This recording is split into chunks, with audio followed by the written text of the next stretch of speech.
This week, we welcome to the show author and parapsychologist Dr. Brian Laythe. And Brian, I'm going to do this thing, my new intro situation, where I either try to describe you or I get the guest to give us a little bit of a bio about themselves. But Brian is the author of a book called Ghosted, which we're not doing dating. I think it's an excellent name. I think that's a great name for a book about haunting and ghosts and parapsychology and all of that kind of stuff. And so it was a really fascinating and thought-provoking read. But before we get to the book, Brian, tell us a little bit about yourself. And in fact, let's just jump straight into the traditional first question. Were you a weird kid? Yes, but I almost feel like I'm just going to repeat your previous guests because I can think of at least two or three over the years who, were raised in Midwest, sort of conservative Christian country, middle of nowhere backgrounds. And that's exactly how I was raised too. But yeah, I started having early childhood, like hypnagogic episodes, dreams, sleepwalking, had a lot of, frankly, negative spiritual experiences when I was younger. But of course, was raised in ultra conservative Protestant sort of Christianity, in the 80s. So it's not like there was a lot of alternatives even available or out there. So yeah, it's pretty much the story that your listeners have heard previously, redone 15 times, but yeah, with that country background. Cool. And with that, so we've had a different experiencer type people in the show before who sort of have some stuff happen to them they don't really have a framework for as kids, and then find it in ufology or something as they get older, going like, oh shit, something like that happened to me. Is this how one becomes a parapsychologist, having some unusual experiences as a kid and then go looking for meaning? Or, I mean, how does that go? I don't think that's uncommon. I know for me, since I was raised in, traditional religion, I actually was like a pre-seminary student, up even all the way to college. And a lot of that was in fact driven because I had these experiences, and without disrespecting anybody, it's not like Protestant Christianity has much of a mapping system for spirit, right? There is angels and God, and then everything else is evil and the devil. And the variety of experiences I'd had just didn't fit well. So I think that really kind of drove my motivation to get kind of religious and theological back in the day, and then ultimately that didn't work out. And I moved on into psychology. Well, I started as a music major, but then moved on into psychology and eventually got the doctorate and all that stuff. But no, with the parapsychologists I talk to, most of them have experiences. And interestingly, I really think there's a relationship between, not all parapsychologists are believers. Some are in the game for being a skeptic, Sure. There really is, I think, that parallel. Somebody's going to yell at me Yeah. and tell me I'm completely wrong, but the ones that had the experiences tend to be kind of more open and supporting the kind of the pro paranormal perspective. And the skeptics tend to be ones who didn't have as many experiences and are much more rationalist and materialist. Yeah, it's almost like if they had ultra negative ones, you'd expect the people who are in it because they enjoy basically picking holes in arguments, like it's putting a puzzle together. You almost expect them to have had like severely negative experiences as Yeah. kids, and they're trying to like talk themselves into a at least understandable cosmos. So I'm interested in how, because I agree completely about Protestant Christianity's. Well, it threw all the cool stuff out with the Catholic bathwater, right? Like it can't have any of the Yeah. good stuff down here because there was a political move a few centuries ago that arguably was necessary, whatever. But it does mean that all the frameworks of understanding and the kind of like the invisible population of the universe reduced in number significantly, and it leaves non-Catholic Christianity with less of a language for it.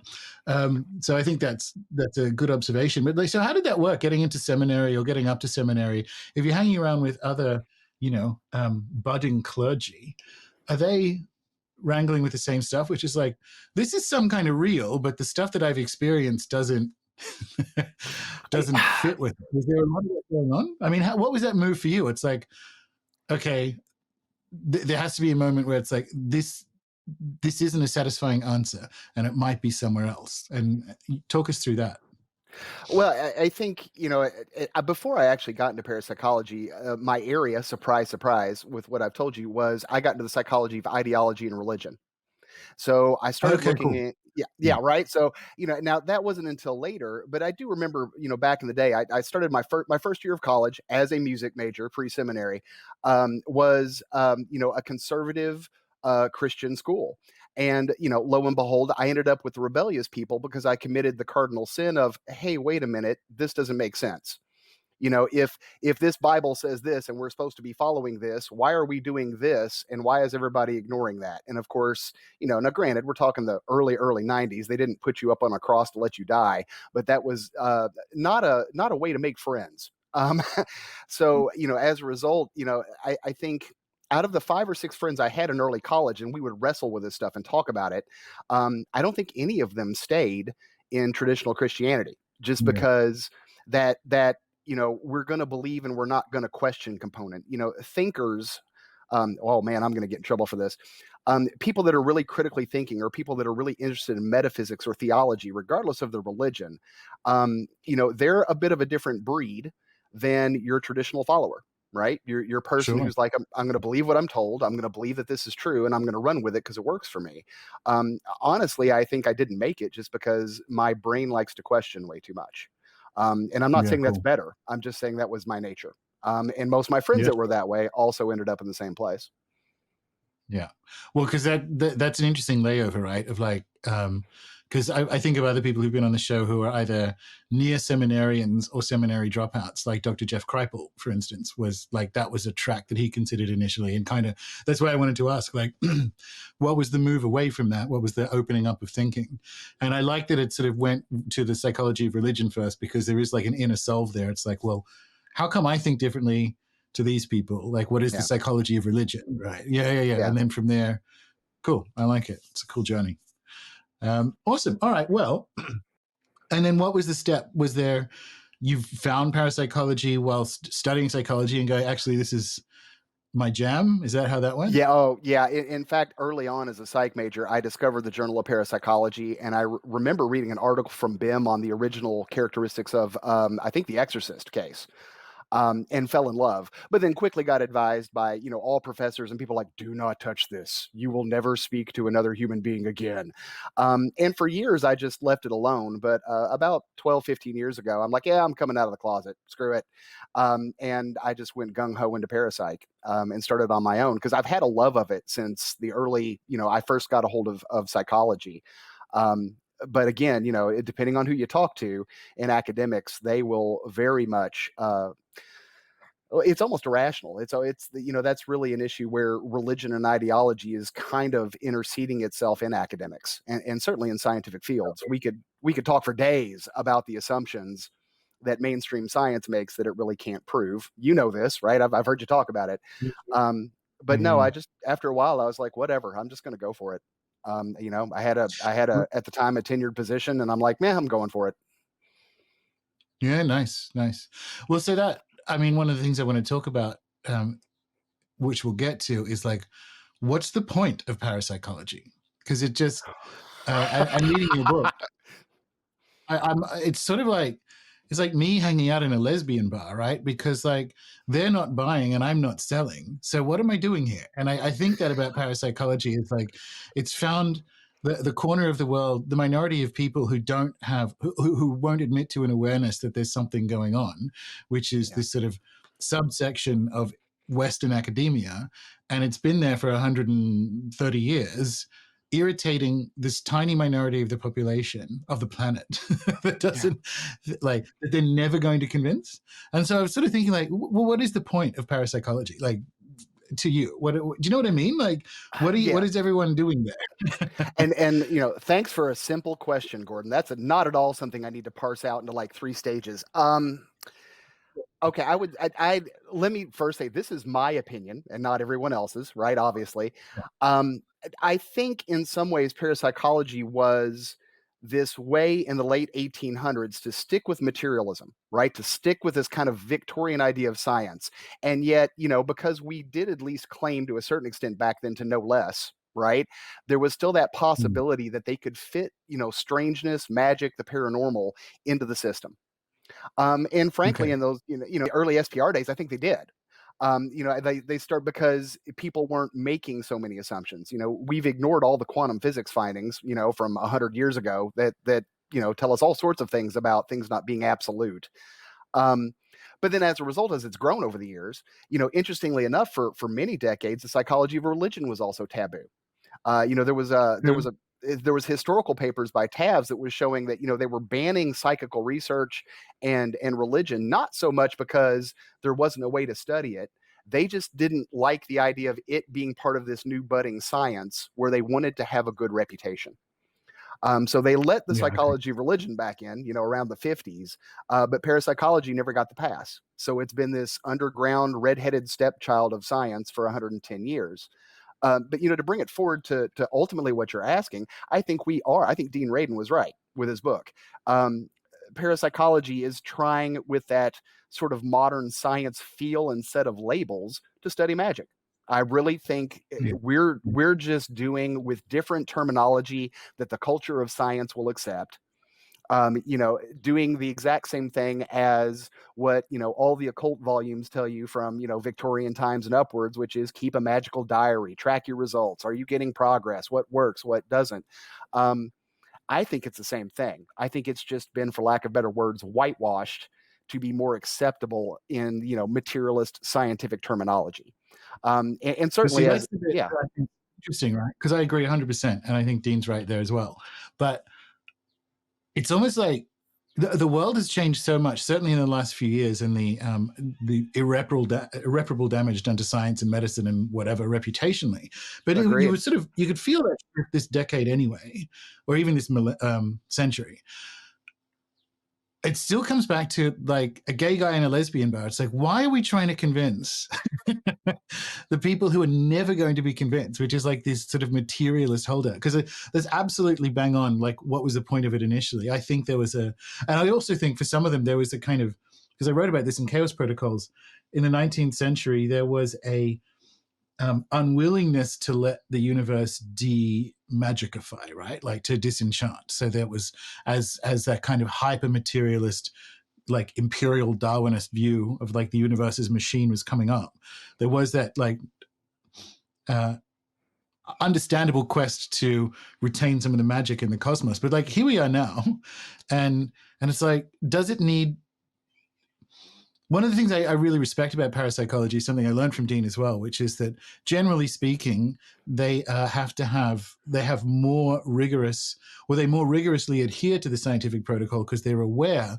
that they're going to be torn apart whatever happens, so that like everything has to be beyond reproach, and even some good stuff has to get thrown out and whatever. Like the findings are usually really really tight, and that's really really small, because it's like I have to be able to defend these like Yeah. really intensely, which I like about it. But then it's still coming back to 130 years, 20 years or Yeah. whatever.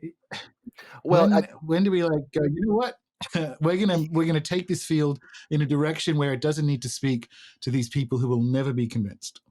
I think that's exactly where it's going. And I think that, I certainly hold that philosophy, and I can't speak for the rest of parapsychology, but I'm certainly trying to share that perspective with as many, colleagues as I can, because, yes, I believe in tight science. I believe in doing good science. I've published a fair bit. At the same time, if your controls are to the point that it won't allow you to study stuff that you want to study, and, Yeah, unlike particle physics, of course, I'm not going to get a complete answer. I'm dealing with human beings. So quit expecting me to. yeah, If you're not going to give me the freedom to go out and measure various variables and see what is modeling, what is predictive and what's not, and be able to throw up my hands and honestly go, I don't know what this is. It's anomalous. We don't have an easy explanation for it. But look, this is what predicts it. Yeah, sure. There's critics out there. They're like, oh, well, that's not tight enough. That's not solid science. I'm like, well, you have to start somewhere. You have to have puzzle yeah, pieces to build on. That's the whole process of it. And two, where are we going with it? I think we are moving away from, people who, frankly, in the psychology of religion, we just call fundamentalists in the field of science, yeah, right? exactly. Yeah, Yeah, scientism, right? We don't care what evidence you have. We believe this, and that's what it is. And my response to that is okay. I think there's plenty of people, particularly over the last 20 years, as spirituality has kind of diversified and all this material has come out. There's much more of the people that are on our side. So as long as we can Yeah, continue to do good science, right, really do good quality science, I'm not sure I really care anymore what academia thinks, and I'm not sure we should yeah. care. No, that's good. That's what the answer I wanted to hear, because that certainly, that feels like what it is in the air, right? So years ago, when I had Jack Hunter on talking about like ontological flooding of the academy, and what Jeff Kripal's doing at the moment with sort of like restoring the, like, I guess, the magic to the humanities, and essentially freeing the humanities from this inherited obligation to behave like STEM. Yeah, And I think that is positive. Do you know what I mean? So that yeah. this is one of the things that I love that Dean said when he was on the show first time was parapsychologists have physics envy. Yes, and yes, they do. and Yes, like they don't, and it's sort of, and the point being, like, which they don't actually need anymore, like if we move it in another direction. But like historically speaking, it was this, and again, like, good science is better than, and this is the other thing about scientism, right? Like the replicability crisis doesn't appear to have occurred to them either. So yeah. it's pure fundamentalism. It's like holy texts that are demonstrably false. Well, Anyway, that's, and what related to yeah, what you said, one of the things I kind of rail against sometimes with my friends when I'm talking about it is this idea of, let me get this straight. You want to measure ESP, a human trait, and you want to take a human yeah, being, put them in a dank basement.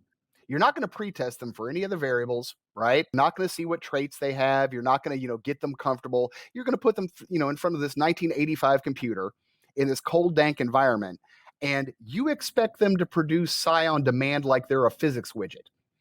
yeah, That's not good. That's just, you've got to take the human and the environment into account. In fact, we're doing some studies right now where we're finding that certain traits do predict ESP above and beyond what's been done previously. And we can get to that. But yeah, I'm moving much more into field research when I'm doing stuff. And of course, the book is a lot of field research in conjunction with some theory and stuff. yeah. But I think we do have to get it out of the lab, because that physics envy, I think, in some ways hurts our ability to find these relationships. Yeah, absolutely. And it's, again, like, you're completely right. If you're, I think of the example of, um, like, so a car, mothers that demonstrate incredible strength of being able to do stuff like lift a car after a car accident to get their kid out. Um, you can't. What are you going to do? How do you replicate that in a lab? You don't. You're gonna trap a child in something like that's it. It doesn't, that we experience these effects out in the world, right? Yeah. It's otherwise, it's like trying to measure wind speed with a ruler. It's like, Yes. these are not the right tool And for what we're doing, right? well, and although Hold it it up in the air and go, yeah. And although it's yeah, heresy, people are, oh, laboratory studies are better. I'm like, well, are they? Because if you isolate the 150 variables that would influence this in real life, and you get this pure effect in the lab, do you have any guarantee in real life it's going to work that way? This idea that the laboratory design is the better science design, not in all cases. In real life, you yeah, go out there, and also in a cult or a practitioner parallel, what is the point of ritual? If you look, exactly. yeah, Yeah, if you well, look, yeah, from a psychological perspective, right? And obviously there's more to it than that, but you are setting up an environment that's conducive to the goal and the goal of the act that you're going to engage in. Yet somehow we think if we strip yeah. all that away and put them in a basement somewhere, it's going to be, the same, and obviously it's not. No, that's good. It's encouraging, because I think now is the time for, well, for that kind of confidence to move into the research that will actually yield uh, results you can still stand behind, right? But Yeah, outside of a 19th century assumption of, um, you know, reductionism and all the rest of it. So that yeah. that appeals to me a lot. Right? I could see some of that was in the book, because I want to talk. You mentioned ritual there. I want to talk about place and its impact and so on. But first, since you started with an easy question, Brian, let's have a slightly more difficult question. What's a ghost? It's stuff that does things. Well, that's actually one of the reasons, and this is a segue into the book, but, one of the first things we did for the book was redesign a psychometric scale. We needed a comprehensive scale for the core phenomena that people experience in haunting. Because it may be a cheat answer, but my answer is a ghost is interpretational. Yeah. I am a believer, but at the end of the day, and I've seen this in the field in real life, right? As we go to haunted places, and I set up all this equipment back in the day. I'm getting older; I don't have as much time to do it. But people, you take one group in, and they see something float, and it's a demon. You see another group, they see something float, it's faked, it's magician. Somebody else is going to tell you it's their dead grandpa. And if we're being honest about what we really experience in hauntings, we're taking a series of phenomena that are strange and we're giving them an interpretation or a spin as a function of our own beliefs and culture. So this really, I know it Yeah. sounds like a cop out, but it's No, real. I love it. Yeah, it's not. I mean, Yeah. it's us making sense of the abnormal and assuming some intelligence with it. Beyond that, Well, so yeah, yeah, one of the things you wrote in the book, which I put down, well, might have been you. We should mention you have yeah, co-authors, yeah, several which we'll co-authors. Yeah. get to.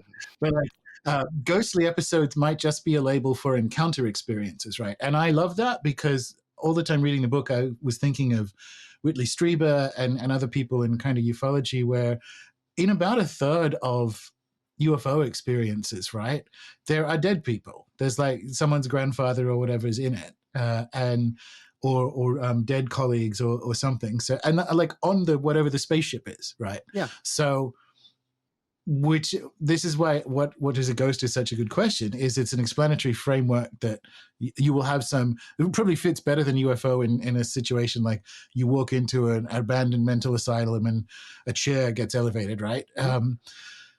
But it's still there's this overlap and encounter experience is the right thing for it, and you it's very difficult to say anything beyond that if you can find it's a classic almost chapel perilous situation, right? Like uh I can have some kind of experience, and depending on my frame, I'm going to be understanding that as a ghost or a UFO or what have you. Yeah, and I'd add 2 points to that. One, our scale, the survey of strange events, we've already applied it both to imaginary friend accounts and gang stalking accounts, and we find that it works just fine. Not to get too fancy in terms of science, but in a nutshell, we think we may have found kind of a not a perfect backbone, but a backbone of phenomena that represents high strangeness in general. Because if we look Yeah. into spooky imaginary friend accounts, we see a good chunk of the phenomena check off on that list. If we move over to gang stalking, right, it translates fairly well Can you just, too. I hadn't heard that term before. Tell people what that is. Oh, gang stalking? Yeah, yeah, yeah. Okay, so that is when people basically perceive that they're being gaslit by invisible but real entities. Right. So that's where now, if you go too far, you're kind of moving into the realm of schizophrenia, or psychosis. But the idea is that there are these body of agents that basically have come up with a plan to, gaslight you every day to make you question your sanity and your well-being. So, frames are missing in your house, or the keys are gone, or your cat suddenly goes missing. Things along those lines. And if you think about it, from the generic phenomena, you're like ghost or CIA operation going on to make my life miserable. But again, those phenomena tend to overlap. Where keys are missing, you can translate that as apportation, right? So we think there might really be this core set of oddities or core kind of experienced phenomena that generally kind of apply across the range, maybe even to UFO accounts. We haven't gotten around to coding those yet. Yeah, it was more that there was a couple. Well, one of the things, and it kind of comes back to your childhood situation as well, that Whitley would say is that if he'd watched better science fiction as a kid, his initial encounters with the visitors would have been more pleasant, right? Yeah. Because um, the frame would have been different for the visitors or whatever he's calling them now, and it's sort of that same idea of which I loved in the book, like you know witness is clearly the wrong term to use when it comes to, let's say, a ghostly encounter, right? Because we are at very least co-creating it, aren't we? Yeah. No, I really think that is the case, and I think that is, phenomenologically accurate. I think that's scientifically accurate, and I think it's weird. I think it's a weird concept for people to kind of get behind because we typically think about it happening to us, but we're always, in we're always interpreting. This doesn't just apply to ghosts. This applies to every moment of our Yeah, existence. We all have beliefs and backgrounds and assumptions. Our brains are wired to use them that way. So, using the model of interactionism on haunting really isn't original. It's just taking good science that's been demonstrated and applying it to hauntings. And also I think it yeah. has a lot of magical implications, right? Because we're probably co-creating in the world around us all the time. So yeah, it Well, just so yeah, this is what I liked about the book, right? Because there's sort of a trick to in Chaos Protocols. I write like in the Becoming Invincible chapter, one of the things you can do to become invincible is get a couple of friends and an Ouija board and break into an abandoned insane asylum in the middle of the night. And by the time you're done, you will know something, yeah, right? You will know spirits exist. You will never be able to unexperience what happens to you if you do that. yeah, But the trick is, and this is where the kind of place and ritual stuff comes back in, is if you do that, you have to at least accept part of the blame yeah, for creating whatever a ghost is, right? Because that's a ritual of summoning. You've actually moved into a place that is evocative and has the right, has put you in the right state for you to have some sort of altered experience. And so you kind of go, well, some of that's on me, surely. And that's it, literally why that's like the subtext of why that's included in that chapter is, yes, you will have a high strange experience that you can call spirits or whatever by doing that. All I promise is you will never unexperience what happens to you that evening. But the trick is like you did yeah. that. You went in there with a ritual tool to a ritual place and you called up something, or you had an experience that maps to the calling up of something. And that's why that whole phrase in the book, the right people in the right environment, really is a very scientifically accurate catchphrase for all of this high strangeness. Because we know that, for instance, transliminality, higher degrees of that is, predictive of these haunting episodes, predictive of this phenomena. And we also know the right kind of environment, the crossroads, right? Liminal environments, tend to facilitate, right? People being more transliminal. So whether you want to be a skeptic and say, "Oh, it's all in your head," or whether you're more like me and be like, "Nope, nope, weird stuff happens," that relationship still seems to be extant regardless. Yeah. And the thing that I like about that and sort of insist upon is that when I look at the grimoires where they're like, oh, you need to get a room in an inn in the woods or whatever, like you can't do this in your house, you can't do this in the city, you have to be in a forest or at night at a certain time. It's like, yes, if you that's not something that's not something you can skip by and do in your studio apartment in Denver. Like you kind of need to be if that's what it says to do, there's a reason for it. Yeah, And this kind of parapsychological research kind of indicates like no, there absolutely is. And whether it's because that's where spirits live, whatever spirits are and whatever live is, or whether it's whatever, it's what's required to generate phenomena. yeah. And now I might be slightly heretical and say I wonder if when you look at a grimoire recipe, so to speak, is this what got them in the zone? I tend to think about it, are they getting in a zone, and is it kind of like cooking where at first I'm going to follow the recipe several times because I don't know enough yet to what gets me to that right dish at the end of the process, but at some point, and hopefully I'm not leading anybody astray, at some point do you figure out on your own what creates the zone, and some of those conditions are no longer necessary. And it's certainly, you can see that in some of the grimoires where once you've made a pact with an entity, it comes in theory much quicker and easier. But again, I'm really interested. I don't have an answer for this. I'm really interested in this, internal process of the mind as we're going through magic. As people are doing that process, and to what extent are these recipes and grimoires or any method, whether you're using Golden Dawn, et cetera, is it really the method, or is the method giving you a zone in your mind that allows you to make contact and interact? And there's not, to my knowledge, Yeah. a lot of good research on that. I'm really interested in that domain. Well, because I'm not sure. how to do that, right? Because on let's just say, let's just put a number on it because we'll pretend to be scientists. That's, let's say, 60% of it. The other 40%, certainly in the modern world, and this is kind of one of the things I want to talk about, is the cities aren't a good place for spirits now, with light and EMF and the rest of it, which wasn't there before. Yeah. But now that I live, I still got EMF, right? We were actually just talking about it beforehand. It's not like I live somewhere pristine. Artificial EMF, I should specify. But I can get to places where there is no cell phone signal, like in the woods and whatever, for ceremony, and it is different, right? And so I think there's another part of it which we'll never find in the books, because the books didn't have to deal with, let's be contentious and say, 5G. I'm not necessarily sure it's like shortwave radiation that's interfering with spirits. I think it's the whole thing. But there's another part of it where there's the place is part of ceremony and an essential part of ceremony. But I think at the moment as well, there's another thing, and it comes back to the whole, well, I could sit down at Heathrow Terminal 5 with an Ouija board, just like in the concourse as people are walking by, and try and get that to work. Or I could go to an abandoned mental hospital. It's like, most of that is place. Yeah. Yeah. but some of it might be something else, right? Yeah, it's I think, well, I actually, we're trying to create standardized scales for capturing what we call gestalt features of haunted environments. Trying to actually pin down a way to measure whether or not an environment is that right sort of liminal environment. And my friend and colleague Jim Horan is in process of that, right? So we really are, I know it's like we have to have a scale for everything, but we've got to measure stuff. We're going to be scientists. We got to measure stuff. So Well, I found it really useful in the book.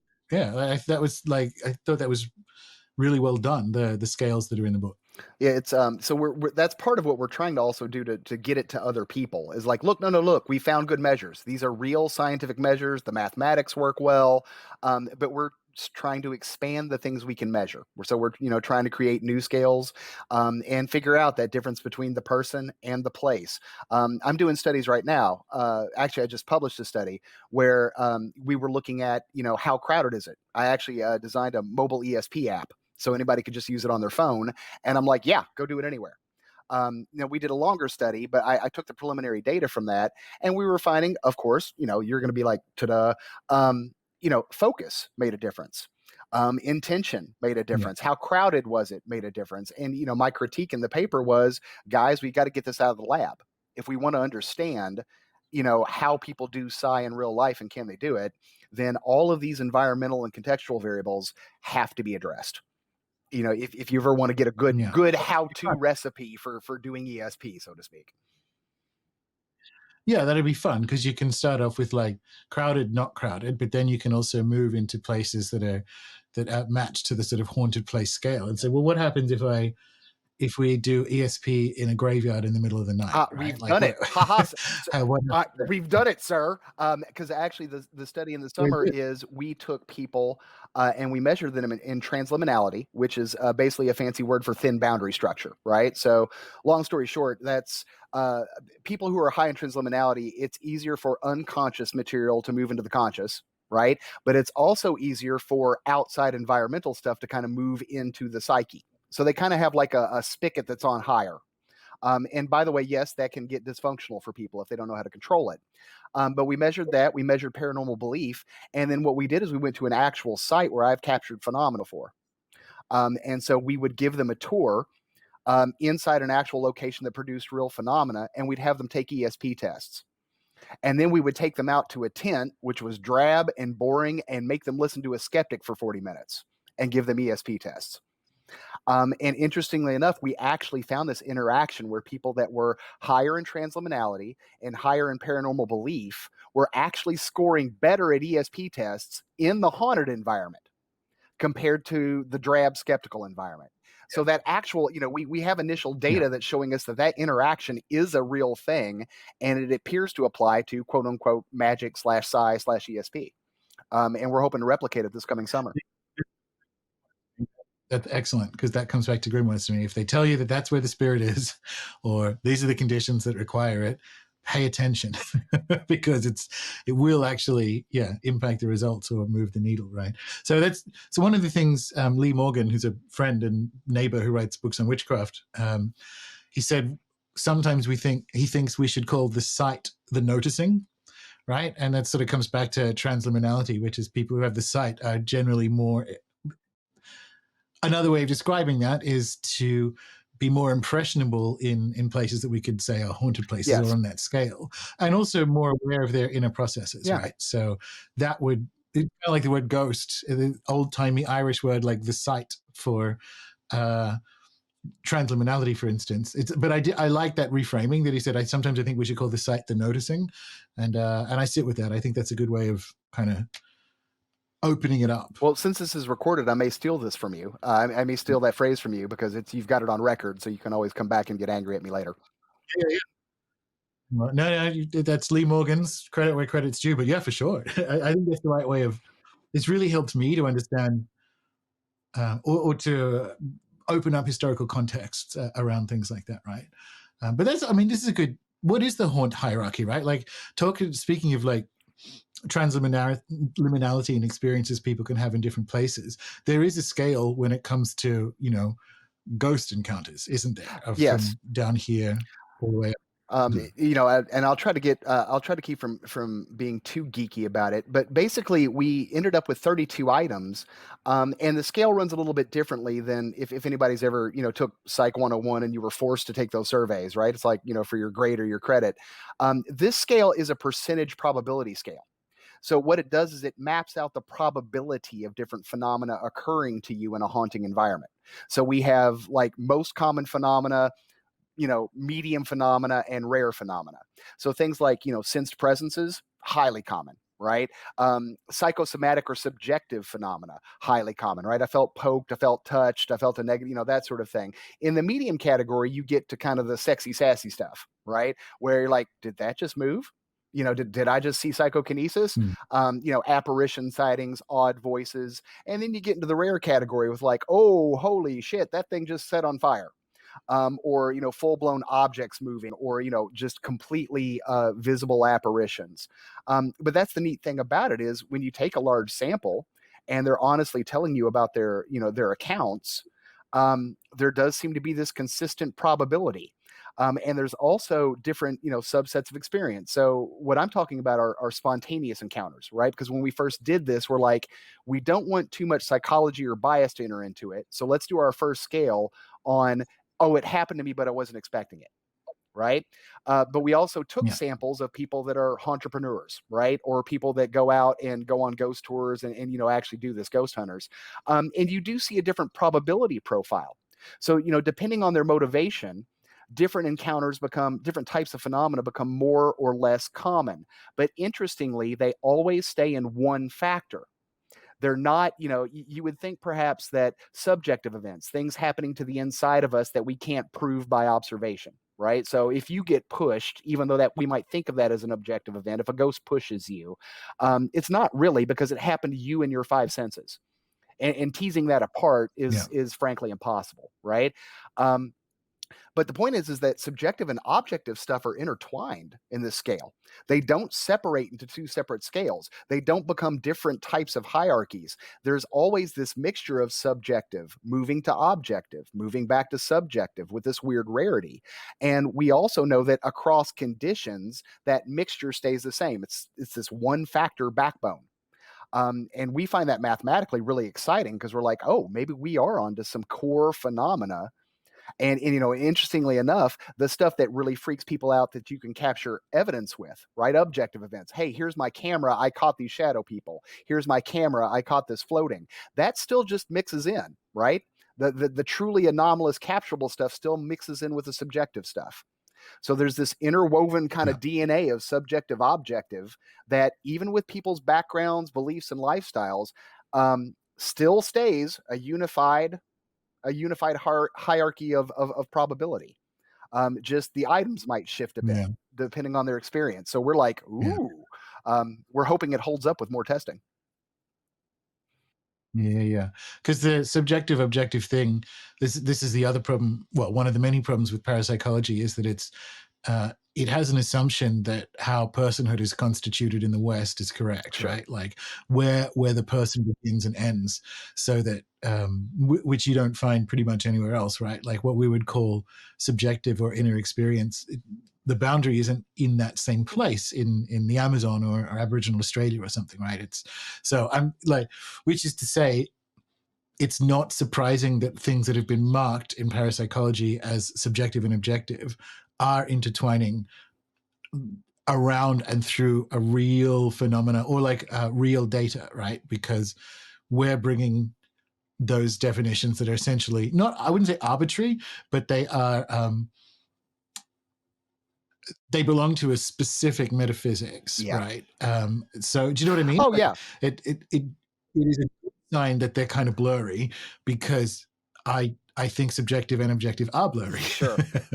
Well, I Yeah. mean, if you ignore the obvious philosophical difficulties of we're trapped by our own five senses and we're trapped in our body, so we can only know so much from the first place because of our just experience, right? Empiricism in the scientific method requires the magical phrase observable evidence. Right. So, Yeah. subjective stuff obviously gets a lot more tricky. I think sometimes psychology gets kicked in the butt a little bit too much because it's like, look, more than half of what we're studying is completely internal subjective stuff. But I think you're right. I think that subjective and objective is blurry to say the least. But when you're using an inherent system that Yeah. says by the rules, you must have observable evidence. And people aren't thinking about that, right? Exactly. They're So not thinking about that in the background. Yeah. yeah.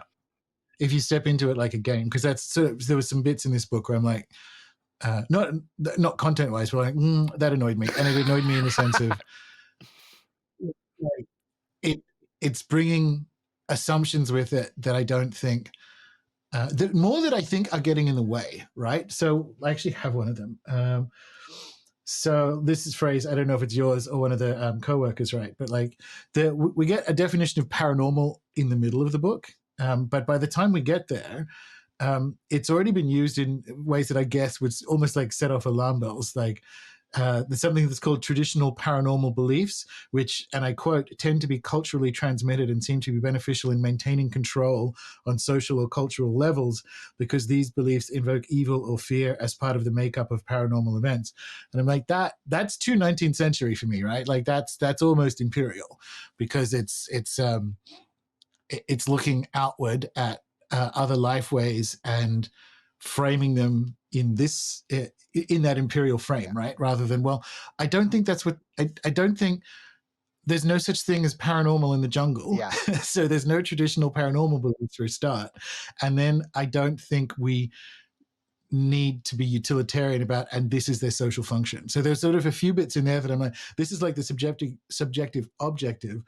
The parapsychology that I want to see still has some house cleaning. Do you know what I Yes. mean? Still has some house cleaning to And do. and this Yeah. isn't a defense in what I'm saying, but I think the context will help make sense of this. Jim and some other colleagues did something called Rosh scaling to an older paranormal belief scale. This was Tabachik's, right? Paranormal belief scale.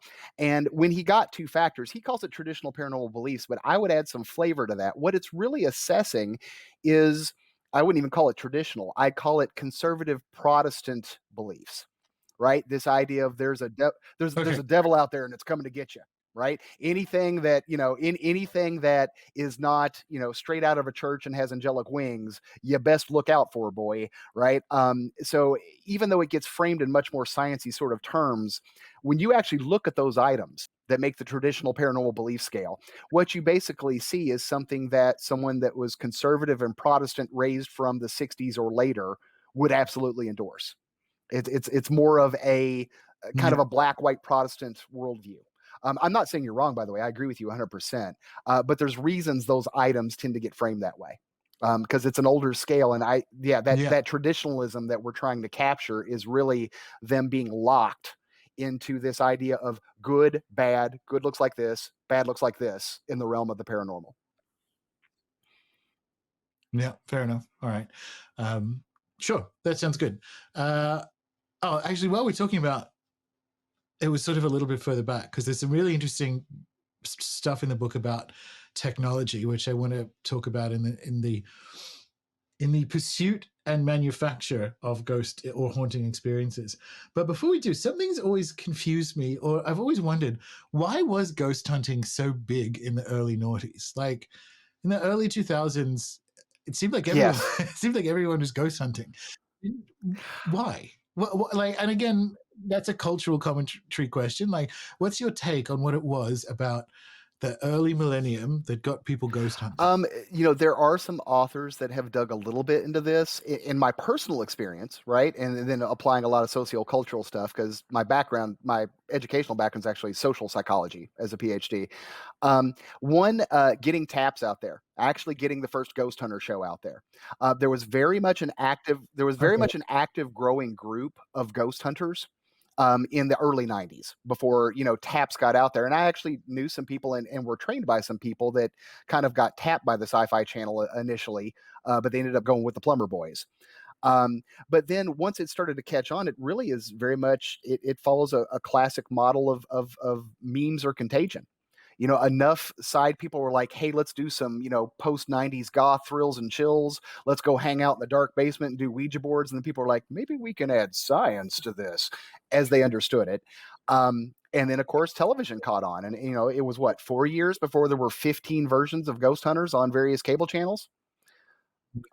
So, from that point forward, it just kind of took off. And honestly, I think it's an undercurrent of that. You guys have called it the occult renaissance or the third version of it or the occult revolution. I think that was sort of a fringe component of it. I think that was part of that movement. People looking for the spooky, people looking for enchantment, for lack of better Yeah. words. Um, That's it's more like that's where I was thinking in my head. Like I agree completely that because I used to work for Discovery Channel, and shows like that are really really cheap to make, which means cable channels love them, right? And why you get endless iterations of them is because they're cheap to make, and people will watch them over and over again. They're not. It's not like a sports show where it's like once the match has happened, it's out of date. Like you can't, unless you're a psychopath and you rewatch old soccer games or whatever. Like you can't. It isn't evergreen content. So like I was thinking about that, going, these are really cheap to make, and they were popular, so we got lots of them. But I like there's a enchantment disenchantment undercurrent to yes. it, right? Because that's what I'm like. I wonder why, because I think you're onto something. So my experience, right, was Buffy and the X-Files and everything in the Buffy. 90s was a big part of getting people, yeah, like culturally interested in, let's say, magic. But there is the sort of going outside with magic that comes in the next decade, which is the early noughties, where you'd find like the kind of ghost hunting stuff. So there's probably a continuum there. But I think there's like a enchantment disenchantment thing going on, new millennium, like post millennium, like specifically post millennium. Like, oh well, there wasn't a rapture or whatever, and even like the millennium bug didn't do anything, and so there's sort of not just 9/11 stuff, but like early disappointment in the millennium, like an actual disenchanting. And there's something to it. I don't know, there's a master's thesis in it for someone, like the enchantment disenchantment of like the ghost hunting phase in the early noughties, because the meme thing and it being popular on TV is definitely there, to the point that it's parodied in South Park from memory. But like there's something cultural in it too. Yeah. There's like it's a response to some kind of cultural disappointment. I just Well, don't know I mean, you're what it probably aware is. of this, but traditional religious belief has been declining at about 10% per decade now for about 30 years. And there is, going outside of Mm. all of this, there is something to be said that culture and cohesion, right? I'm not going to say anything shocking here. There's been a general erosion of cohesion and culture and society Yeah. and a decline in the traditional systems of religious belief. Well, that leaves a gap, and people need to find things to make peace with and believe in. And if it's not going to come from a traditional societal or religious structure, they're going to start looking around for it. And I think that at a very basic sociological level has also driven some of this excellent scholarship and more people coming out like you and actively talking about occultism and magic, which you would have never even thought of in the 90s. That Sure, but like, why is it? So why on Zoom is doing it, right? because it's a real millennial thing, literally. It's kind of tied to a certain demographic, and so if it's the decline in religiosity, why aren't Zoomers doing it? That's the like. This is it's a. You're right about the attendance of official churches and all the rest of it, but there's a moment thing Yeah. there, because otherwise, yeah, Well, you also, yeah, Zoomers don't do much other than TikTok. yeah. Maybe that's Well, yeah, and also we have to make a distinction, as not that I would say occult practice or magical practice is directly paralleled to religion. I kind of agree with Durkheim's deviation there to a certain extent, but it does have components of it. And just like in the psychology of religion, we see what we would call intrinsic versus extrinsic religiosity, which in a nutshell is extrinsic is I'm here for the religion because of what it gets me, right? I'm here for I like being part of a choir. I like, et cetera, et cetera. Versus intrinsic, people are like, no, I do this because I believe in it. I do this because I'm into it itself. I want to get closer to spirit, universe, God, what have you, right? But notably in religion and also in magic, you're going to find a lot more extrinsic individuals, in the congregation, so to speak, then you're going to find intrinsic folk, right? The thinkers, the doers, the activists, the I'd be a theologian if I could, but I just didn't quite get up there and get a collar sort of equivalent. That dichotomy is always present in belief systems. You always find yeah, yeah, a lot of people that are quite content for I'm going to buy this and I'm here for the benefits it brings, versus the people that are quote unquote truly committed. And again, I'm not making a value or moral judgment and making that distinction. I'm just saying those two profiles exist pretty much in any belief system. So when you talk about the Zoomers, at this point, we had Buffy, right? You're right. We had Buffy, we had the X-Files, and that came with a certain sociocultural flavor, right? A certain heritage that yeah. led us into the whole ghost hunting or, goth movement, emo, all that, right? That moved us into that version of occultism.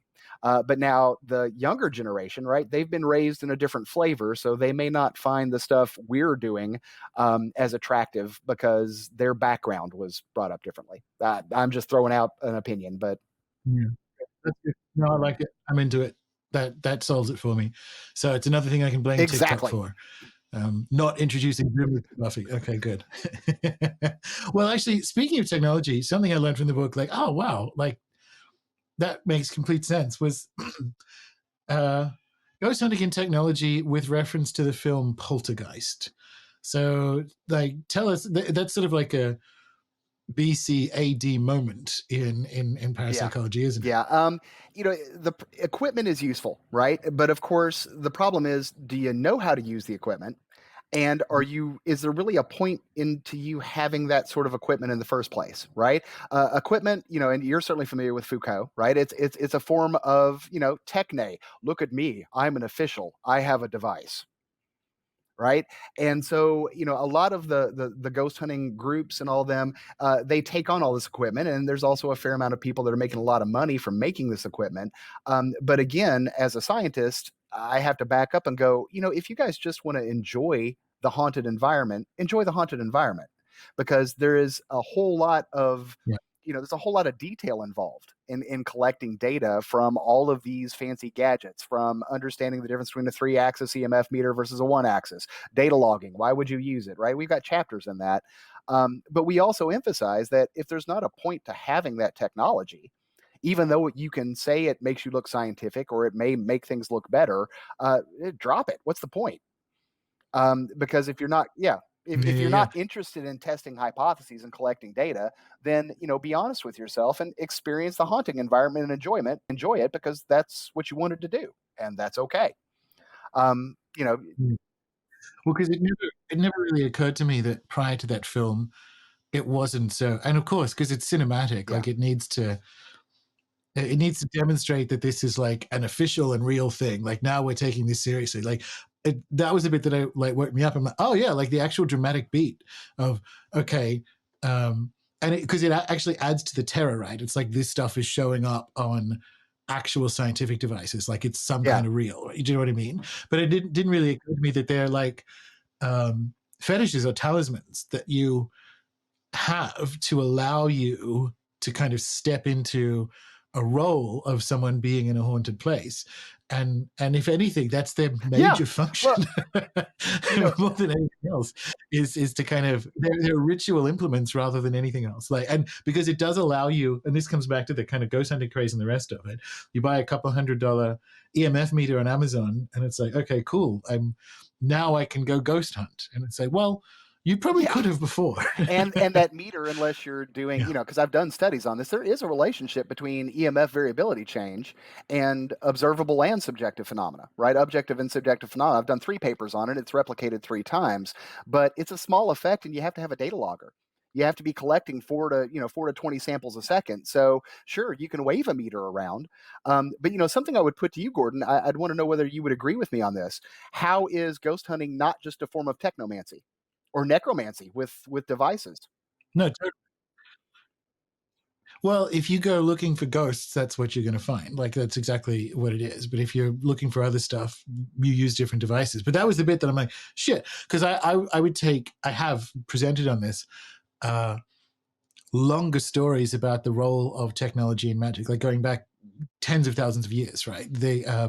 Because it is an extension of the human, it's a magical power, and it's like a defining magical power because there's only about 4 or 5 animals on the planet that use tools, right?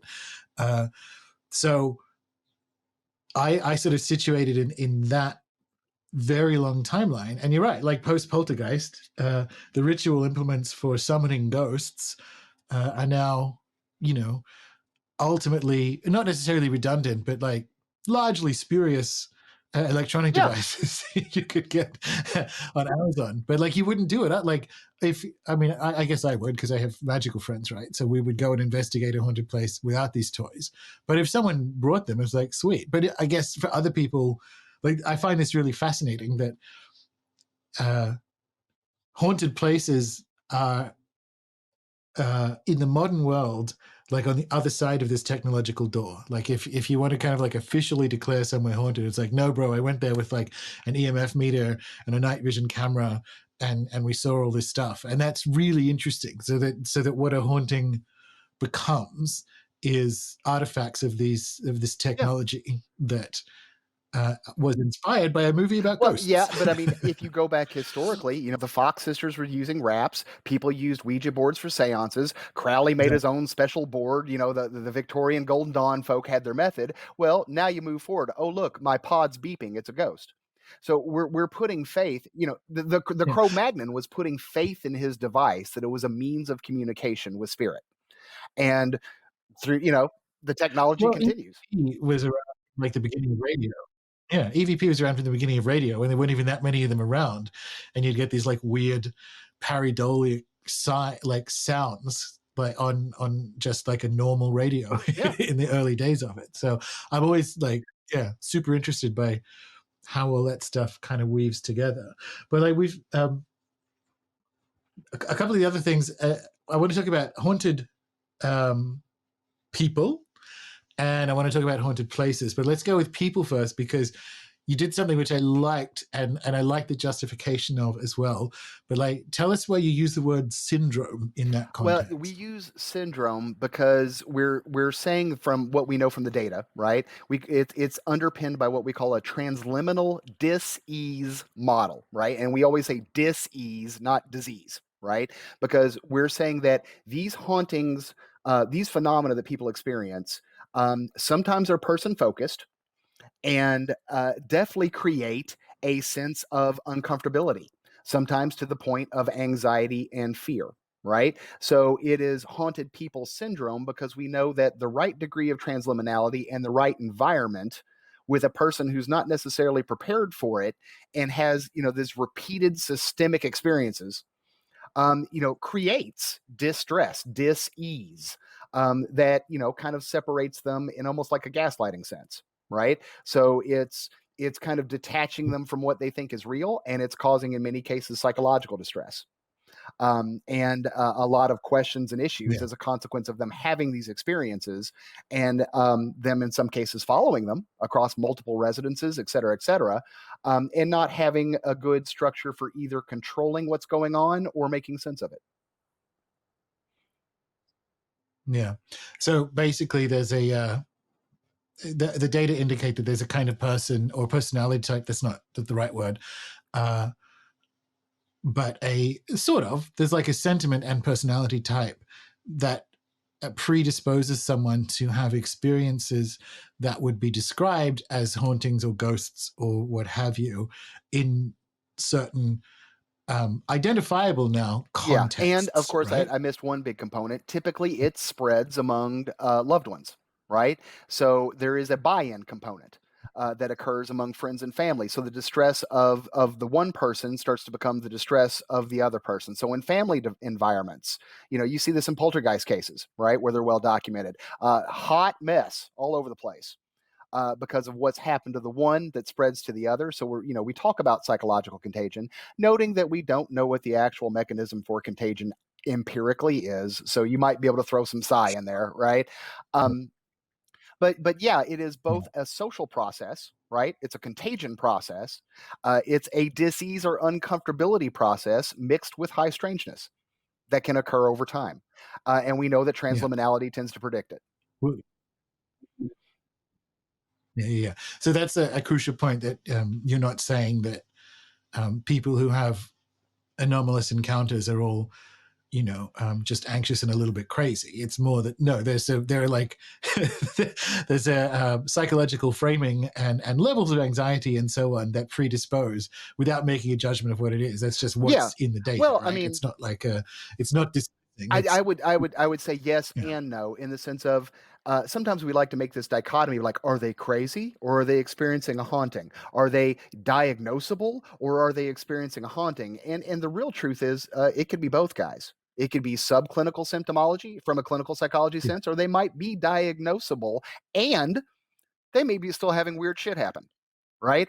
And I've seen several real life exactly. cases where that is the case. Yes, there are some obvious diagnosable issues going on with the core person, and that's not a judgment. Like, they're struggling with it, and they're also having a phenomena that's very difficult to explain that they categorize as a haunting.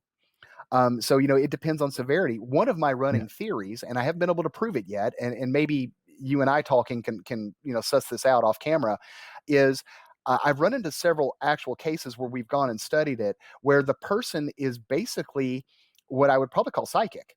A high transliminal, which I think is associated with psychic tendency, but they were never given any of the training, dissociation, or introspection skills that most occultists or practitioners naturally develop over time because we're always messing with thought forms in our heads.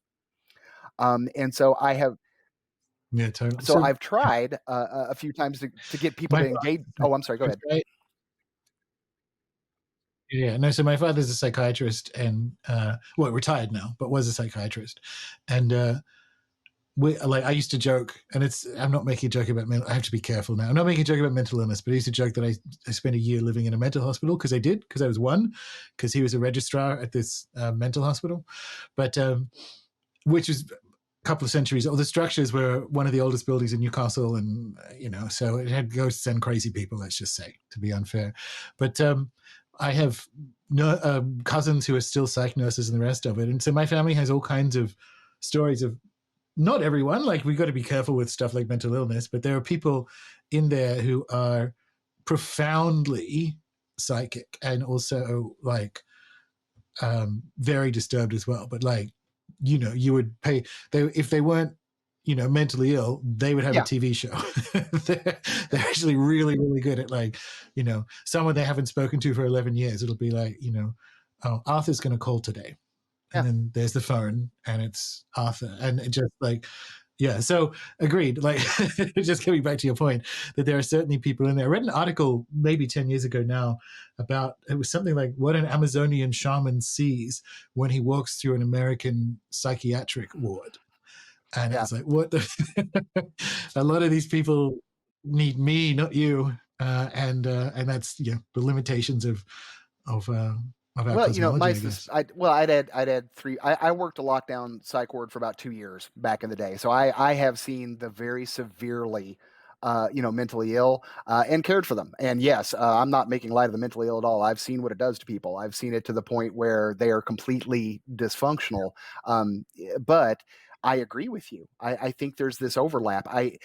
Part of it is the skeptics trying to make this straw man, like, well, they're crazy, or right? Anytime somebody sees mental, Exactly. anytime Yeah. somebody sees something abnormal or anomalous, oh, well, they're crazy, they're hallucinating. Well, we know the numbers don't match up with that. When you look at people who have had experiences versus the percentage of people with severe psychotic tendency, it doesn't even come close. It's a piece of crap explanation.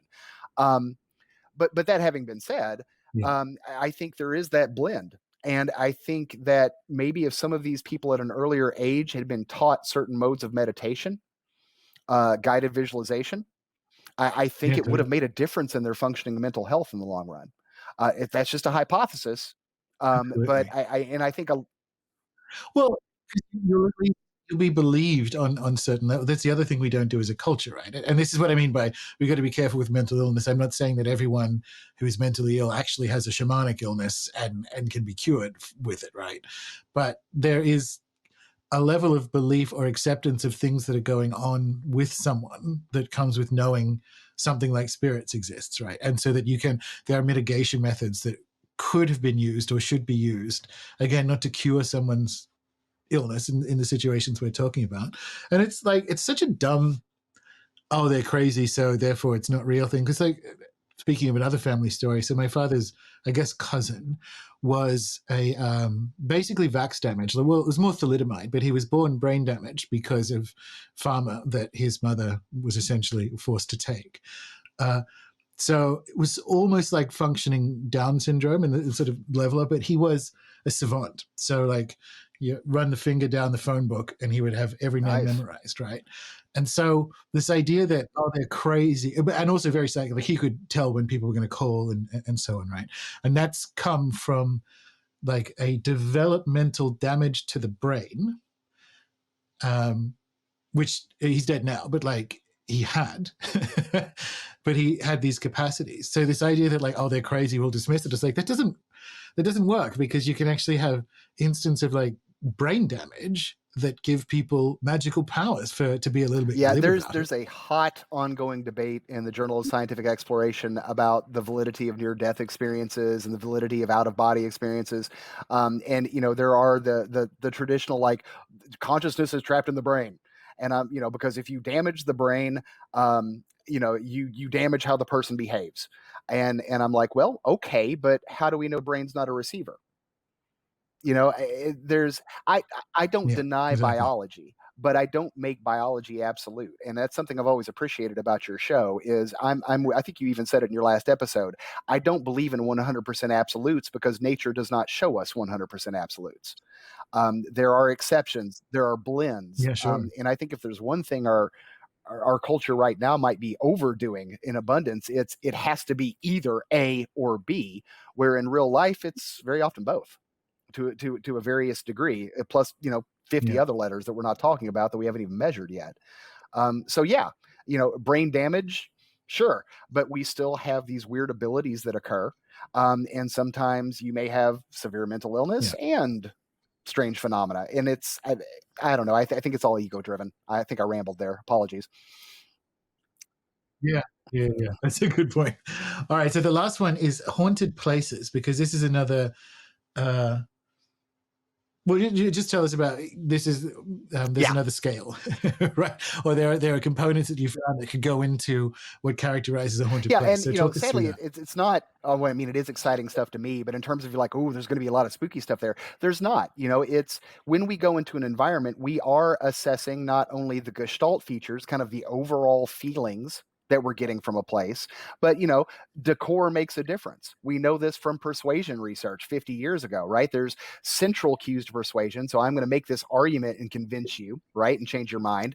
And then there's peripheral persuasion, all the stuff in the background, including how I look, whether I'm wearing a decent suit, what the background's decorated like, that actually more times than not has more influence on persuasion.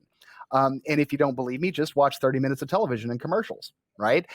Obviously, these weird comedic commercials that don't really sell a product are working because of not only brand recognition, but peripheral, right? Peripheral feel goods that you unconsciously associate with the product in question. So, every time we're going into the world, it's not just the core stuff we're focusing on. It's the background that is giving us a feel of whether we like or dislike a thing, or how we should label it, or how we should process it and think about it emotionally and psychologically. So, there's things like, how easy is it for you to get out of a location? If there's a lot of winding corridors or a lot of extra rooms, that can create unease. Do you literally have a bunch of broken baby dolls on a bed? Right. Well, guess what? That's probably going to trigger, spooky decorations make a difference. So right now, and it's still in its early stages, we're about to come out with some preliminary data with that. We're working on codifying those different aspects of, what is it about the environment that may or may not have anything to do with paranormality. It may just be environmental psychology that is facilitating that liminal environment. With magical ritual, it's Mm. easy, right? Okay, I'm gonna, draw these symbols on the ground. I've got this recipe to do this, and all of those are psychological pre-ingrained triggers that are telling us we're about to do a ritual. It gets a little more general when we're saying, what does make a quote unquote spooky environment? And is it just spooky, right? Are all liminal environments, are sacred spaces somehow measurably different? And we don't have all the answers for that, although we're doing both field studies and some more survey work over the next 6 to 9 months to try and lock that in. Yeah, because that just how hard is it to get out of a place? It's very like Yeah. the labyrinth, right? It's sort of you wonder if that was the sort of ritual technology. But what I've been thinking about, so in Raymond Moody's research on the psychomantium, looking at how they were used in ancient Greece, and it was you sort of went into a cave. So you're already like you'd go quite a large cave and in through a cave system and sit down with other members of the public around a pool of water in like a cauldron type thing, which obviously it's dark. And then you would look there and either your deceased relatives would come and sit next to you or you look in it. And so there's like a ritual component to it, and which makes sense and is sort of, I'm sure you're going to find things that are like that. Like, what a shock. I keep using the mental hospital, but like, yes, what a shock. The abandoned orphanage in the woods, um, you know, it's high on the scale, right? It's like you're going to find stuff that you expect. But here's something that, and this comes back to like haunted people as well. So we could sort of theatrically get someone into a state of something they could call spirit contact, right? They take a certain type of person and put them in this abandoned orphanage in the woods Yeah. at night on Halloween, right? And so you'll get something there. But so if you look at remote viewing research, uh, the cleaner data comes from essentially going in the opposite direction, right? Make sure you're sober, have slept well, that you're clean in a clean environment, and there are no distractions. And so with this sort of in the other kind of, well, not the other, but like elsewhere in, let's say, parapsychology. And so I guess my question is, does the is the data you're going to get heading in the spooky direction going to be worse? Do you know what I mean? Like, is that not going to be clean data if you're trying to do something like have authentic spirit contact? I don't know if we have an answer to this, but it just seems to me that like remote viewing goes in the clean direction and it gets better results, and ghost research goes in the dirty direction to get its results. And I'm not going to go into this orphanage and ask them to find a downed Yeah. Soviet spy plane, right? So it's like it's different stuff, but it's nevertheless they both work. So I'm wondering like Well, what's going on there. Do you know what I mean? That has yeah, magical and my implications as well. intuition on this, right? And and some of it's kind of data backed, but I wouldn't make an assumptive claim yet. Is no, I think you're right. They are different directions, but we shouldn't be surprised by that. And nor does that infer that maybe it's a core quote unquote psychic or magical process.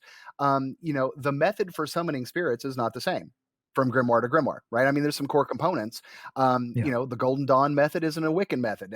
Well, sometimes yes, but anyway, point is, um, you know, Yes.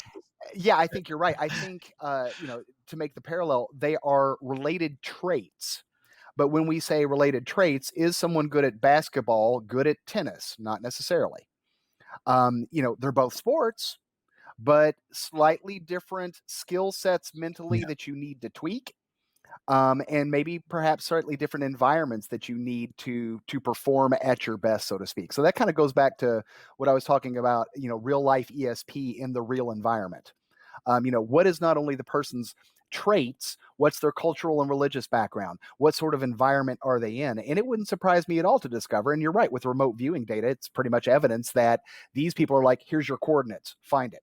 Right, when we're talking about the old school method, Yeah. which would not be conducive at all, I would imagine, to a ritual or spirit contact process. So I think we do have different skill sets, and I think the more we start doing measurements about the person and the environment in context of magical practice or ESP or any of that, uh, if we bother to measure it and go into detail because we care because we want a predictive model, and everyone can fight about what it means later. But if we're just going to do a good predictive model, then we've got to start getting into those details to make an actual claim to answer the question you just asked me. But we're not going to get there if we don't start Yeah. Yeah. digging into context variables, context influences in these processes. Yeah. Yeah. And that, yeah, I'll sit with that because I think the haunting direction is definitely more grimoire in like if it sort of depends on what the goal is, right? If you want actionable intelligence, like the remote viewing method is more um, operationalizable, right? Because they did actually encounter spirits doing it, or like other beings, right? So it's there, but there's if your goal is, and this is the becoming invincible thing, like if your goal is some kind of, and I get why, but like uh, particularly dramatic, let's say spirit encounter or whatever, then Yeah, the orphanage in the yeah, woods is for you, right? But it's yeah, if you're trying to find Soviet aircraft, yeah. it's not the place to go. And I find that interesting. I find that like in terms of like a skills of a magician kind of idea, Well, you need and both. I almost instinctually want to say, like, when you discuss, remote viewing, it's like you have focused the band narrowly, whereas with spirit contact, there needs to be a wider opening, and that's just completely Yeah, a hot take on my part. But um, maybe. Yeah, maybe. My experience of remote viewing is more of the opening, though. You know what I mean? Like, I know what you mean. Like, um, no, I would say that's still quite open. Let's see. This is interesting, right? This is thorny. What the differences are there? That's good. Awesome. All right. Well, let me just make sure I got everything off the list, and I did because I wanted to talk about what a ghost is. And I don't want to say beef with parapsychology, but the direction that it's going, which I think is more pleasing. And yeah, and I thought that was really there's some really fun stuff in this book, really meaty stuff for people who I would say are spirit aware, because there's like haunted person syndrome and the rest of it is stuff that I think people, the data behind that are good. And people who, like, if you think that might be yeah. you, have a read.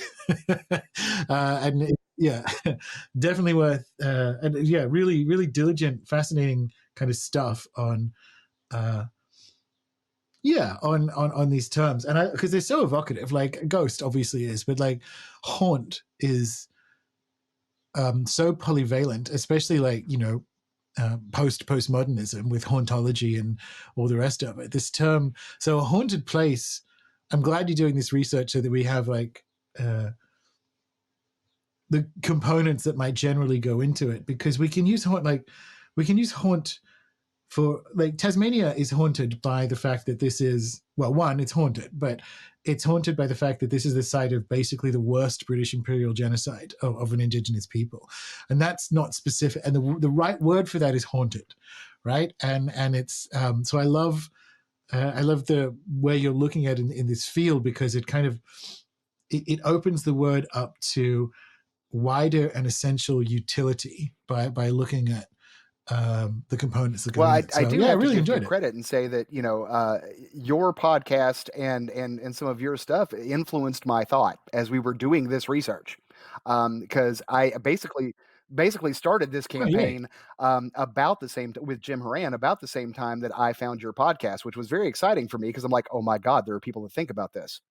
I'm like, oh, and yeah, I was like, oh, Yes. so. So no, and I certainly even mention you in the book, as a good source for giving some deep thought philosophically and metaphysically about this stuff.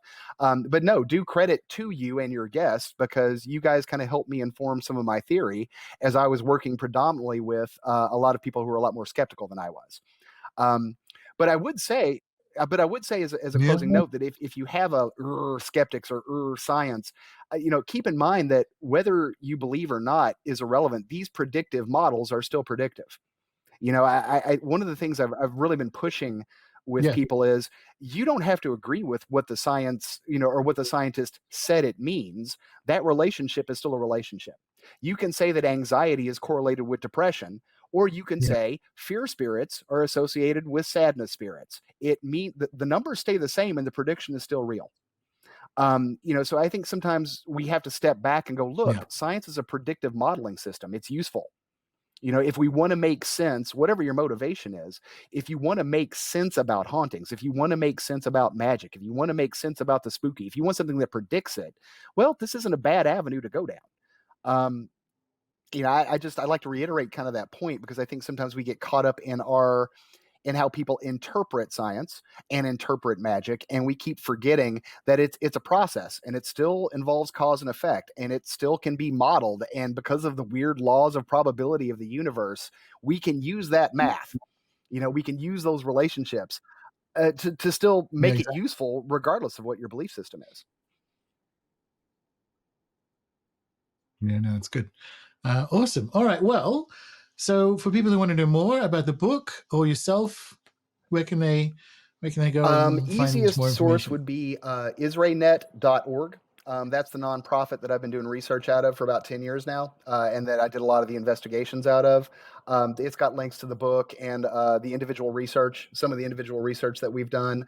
And you can also just reach out to me directly with a little bit of fear. I am Googleable, right? I've never been comfortable with it because I'm an introvert, but it's not hard to find me on Google. So feel free to reach out. And I'm a member. I'm a member of your group too, right? So you guys can anybody that's a member of Gordon's group can reach out to me, and I'll try and get back to you.